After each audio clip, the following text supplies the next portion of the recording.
Do you ever close your eyes and find yourself transported to a home from another time? Perhaps it's the living room of your childhood, or the first house you truly called your own. Rooms filled with light, with hope, and with objects, each holding its own story. Those objects, they were more than just things, weren't they? They were promises. Promises of a brighter future, of comfort, and of family. But have you ever stopped to wonder, where did it all go? Today, let's embark on a long, detailed journey through that very home. We won't just recall these items. We will relive the era to understand not only what we owned, but who we were. The American home of the 1960s was a unique phenomenon, born of a special moment in our history. After the trials of the preceding decades, the nation was experiencing a period of unprecedented prosperity. For the first time, millions of families had the means to build a life filled with style and comfort. There was a palpable feeling in the air, wasn't there? A sense of boundless optimism. We were reaching for the moon, and this spirit of innovation and possibility was reflected right behind our front doors. The home became a grand stage upon which the American dream was performed. The protagonist of our story is that very home, and its purpose was to stand as a testament to a generation's hard work and its unwavering faith in a better tomorrow. This is a story that deserves to be told in its entirety. Our journey begins in the main room of the house, its public face, the living room. This was not merely a place for rest, it was a showcase, displaying the family's status, taste, and aspirations. And the very foundation of this showcase was the floor. Nothing defined this room quite like the shag carpet. It was more than just a floor covering, it was a statement. The deeper the pile, the higher the status. Sinking one's toes into those impossibly long fibers was practically a national pastime, a simple pleasure that felt like the very essence of comfort. The era's color palette, avocado green, harvest gold, burnt orange, found its most vivid expression in these carpets. They transformed floors into bold canvases of design. But behind this luxury stood duty and labor. We remember the effort it took to maintain them. A special carpet rake was an essential tool in the storage closet. Cleaning was a true chore, one that demanded patience and perseverance. The presence of such a carpet signaled that the home either had a housewife with enough time for such upkeep or the means to hire professional help. It was conspicuous consumption in its purest form. Its decline began as life accelerated, as women entered the workforce in massive numbers, and practicality came to be valued over ostentatious luxury. And then a new understanding emerged. Science began to tell us about the invisible world within our homes, about dust mites, allergens, and air quality. Our very definition of clean began to change.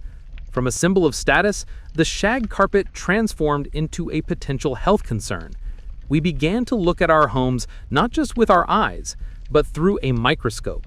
And this new microscopic gaze forever changed the landscape beneath our feet. Now, let us turn our attention to the center of the room, its heart and soul, the entertainment console. This was not a mere device, it was a piece of furniture. Massive, solid, and crafted from wood, it was designed to harmonize with the surrounding decor. It combined a record player, a radio, and of course a television. It was the altar at which the entire family would gather. Around it, we listened to the news, enjoyed our favorite music, and watched as history was made on a small screen. It dictated the evening schedules and the layout of the entire room. Brands like Magnavox or Zenith weren't just names, they were stamps of quality and reliability. Its disappearance was a quiet and gradual one, brought about by the most powerful force of the 20th century, miniaturization. The invention of the transistor changed everything. Technology began to shrink. The bulky all-in-one combo gave way to component hi-fi systems that allowed audiophiles to curate their perfect sound. Then televisions broke away and grew slimmer, until they became panels that could be hung on a wall. Technology no longer needed to be disguised as furniture, but this shift was not only technological, it was social. The single communal family screen gave way to a multitude of personal devices. Viewing ceased to be a shared ritual and became an individual pursuit. The journey from one majestic console to the many small screens in our hands is the story of how the very concept of family time was redefined. But the living room was not only defined by its large objects. Smaller details powerfully reflected the spirit of the age. Consider the wall, the sunburst clock. Its radiating spokes of metal or wood were a direct legacy of the 1950s atomic age. They symbolized scientific progress, order, and a faith in a future shaped by science and technology. And on a table in the corner stood another, more mysterious object, the lava lamp. Invented in 1963, it was initially marketed as a rather conservative novelty, almost as a stately desk accessory. But its hypnotic, slow, unpredictable movement and psychedelic colors were a perfect match for the aesthetic of the burgeoning counterculture. The youth saw in its slowly drifting blobs a reflection of their own quest for freedom and altered states of consciousness. The lava lamp is a prime example of how an object's meaning is defined not by its creator, but by its users. It transformed into a simple commodity into a powerful cultural symbol for an entire movement. While the living room served as the public face of the family, the true engine of the home, the site of a quiet but massive revolution, was the kitchen. It was being transformed from a place of toil into a modern, efficient, and vibrant laboratory. Forget white. The kitchen of the 1960s was drenched in color. Major appliances, refrigerators, stoves, dishwashers came in a signature palette: avocado green, harvest gold, and copper tone. These colors, often paired with wood green cabinets and formica countertops, created a single unified look. Appliances were no longer hidden. They were displayed with pride. They were symbols of progress, and that progress was everywhere. The rhythmic clinking of a manual egg beater was replaced by the whir of an electric mixer. Electric can openers, toaster ovens, and blenders appeared. Every new gadget promised to free the homemaker from routine, gifting her precious minutes and hours. The peak of this revolution was the self-cleaning oven, introduced in 1963. It eliminated one of the most hated household chores. By the end of the decade, refrigerators with ice and water dispensers in the door arrived. Each of these innovations didn't just make work easier. It changed the very idea of the kitchen, turning it into a workshop into the control center of the home. But kitchenware shaped not only daily life, but also social bonds. And the most vivid example of this was Tupperware. These bright, airtight plastic containers were more than just a product. They became the foundation of a social and economic phenomenon.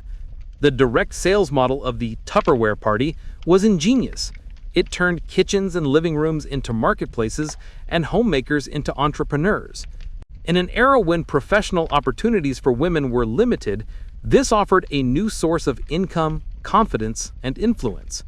The story of Tupperware isn't a story about plastic containers. It's a story of female ingenuity, of building support networks, and of the clever transformation of domestic space into a commercial one. At the same time, the fondue pot became the centerpiece of a new informal style of entertaining. This dish, originally from Switzerland, became incredibly popular after the 1964 World's Fair. It perfectly matched the 1960s desire for communal, interactive gatherings.